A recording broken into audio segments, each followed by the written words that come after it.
pag-test ng fuse. Ayan. Halimbawa, dito yung fuse box nyo.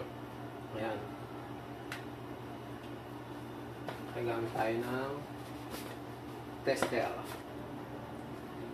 Kabit nyo lang sa negative ng battery o kaya doon sa ground ng motor nyo.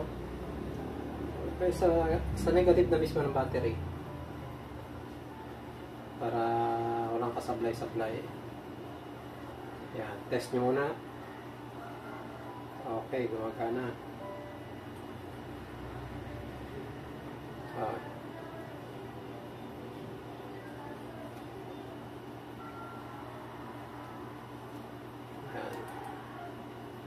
Okay, gumagana. Test natin.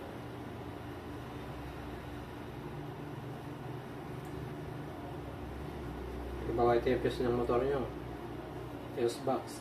Tusukin nyo lang siya. Yan. Gumana. O, gumana.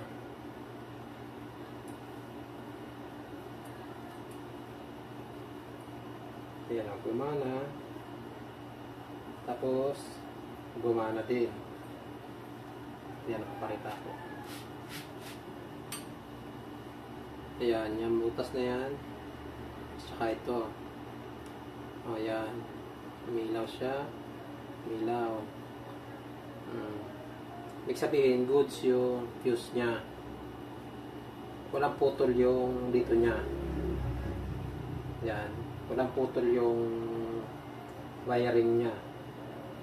Pag yan ay umilaw.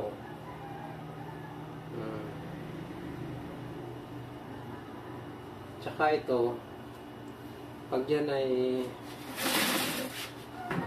ayan o. Kailangan buo siya. Ayan o. Yan nakayon na yan. Pag yan ay may sunog o kaya ay putol, hindi siya ilaw ng ganyan. Yan. Hindi siya ilaw ng ganyan.